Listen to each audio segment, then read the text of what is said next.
I'm honestly still surprised by how many teams work like this. It's a common issue, and it's something that at least we can automate so that it doesn't become such a big deal. What happens is that many teams keep on sending information through email. How many companies receive hundreds and hundreds of emails with CSV files or Excel files with information on a weekly basis, monthly basis, even on a daily basis?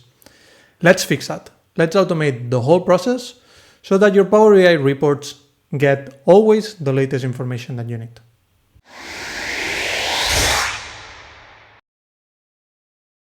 The first thing that we need is a folder that is always online. It could be OneDrive, it could be SharePoint. Either of them will probably be connected between them, so there's no issue in grabbing one or the other. But you need at least one place where you can always update those files, and also another place to archive the old files. What we're thinking right now, and the example that I'm going to show you, is basically we get sent a list of KPIs with the latest value. You'll see that our report, it's a very simple report that basically tells us, hey, these are the KPIs, these are their targets, and this is their current value. I haven't touched anything. You see that we have sum of the target, that doesn't make sense. The sum of the current value, that doesn't make sense. But it's basically to show you the automation and how Power BI will pick it up. We also have this SharePoint where we will automatically update this report, this KPI update, and another folder inside the same SharePoint where we're basically going to move the files each day or every time this gets run, and we're going to change the name of the file to add at least the date so that we are always able to go back and see the values that we had previously. Now, the automation is quite straightforward. We're going to go one by one so that you can see each part of the automation, understand it, and then modify it to whatever your needs may be. We first start with our trigger, that it's when a new email arrives. Basically, every time we get sent an email, this automation will kick off. And in order to make sure that we are grabbing only the attachments that we want, the first thing that we need to do is select the subject of our email. The subject of our email, in our case, will be KPI update. Make sure that this part here is always unique, so that at least you know that this will work. And then we also make sure that there's an attachment. It could be that for whatever reason they send you an email, they forget the attachment, and they have to resend it again. We don't want to trigger this twice for no reason, so we always take that yes, we only want to check those that at least have an attachment. Once this is triggered, the next thing is to start moving our files. Before we do anything with the emails, we're going to archive the old file into the folder, and then we'll move the files, whatever we need to, from the email to our folder.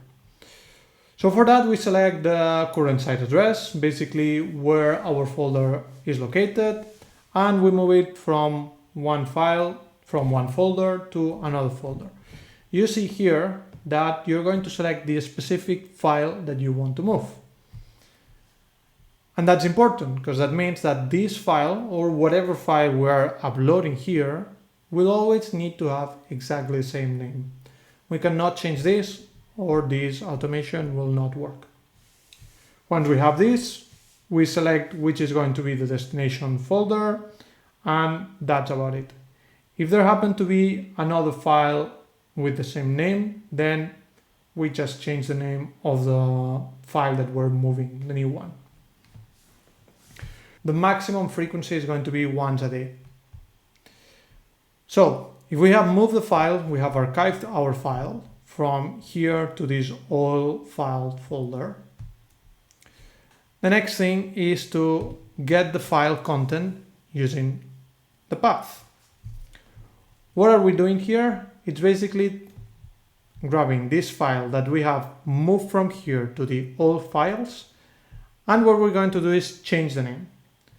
In order to change the name, what we need to do is create a new file with exactly the same information, That file, we're going to name it the way we want to name the file, and then we're going to remove the file that we're copying.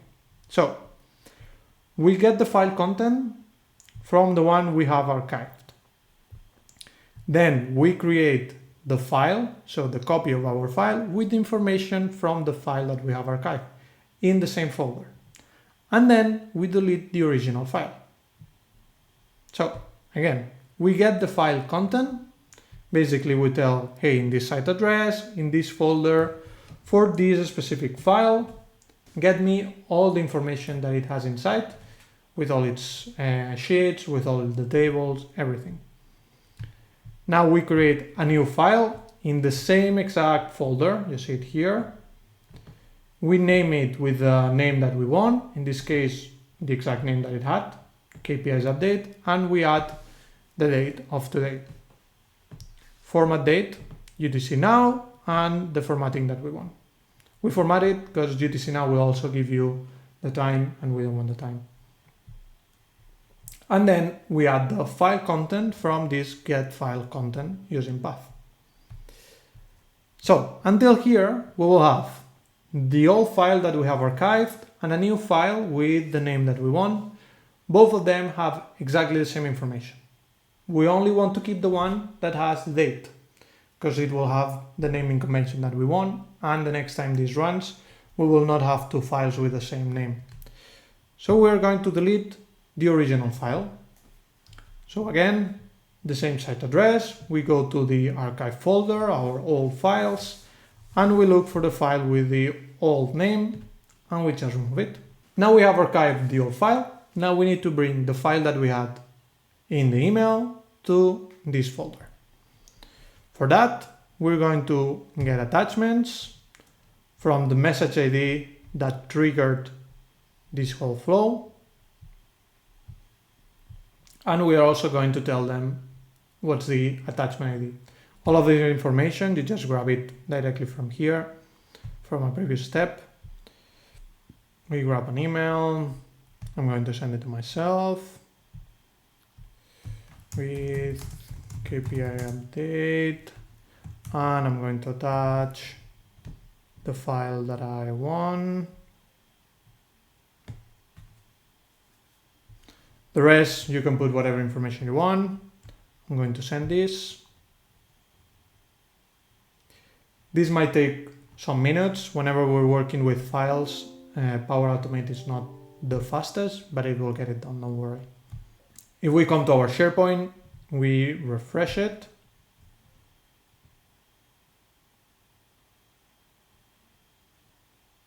Now it's in the middle of the process. You see that our file is not there.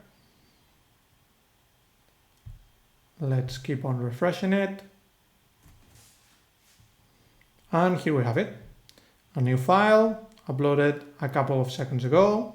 If we go to the old files, we have one from literally today, a few seconds ago, with the date of today, and the old file that we were having there. If we go to Power BI, we just need to refresh the data, and it will basically bring whatever new values we had. And there we have it, all refresh. Now nothing will change because no values were changed. If you found this useful and you need some help in any of your developments, let me know on the link that you have in the description. And if you want to look for any other development or any other thing in the Power Platform, check out this video right here. You'll probably find it useful.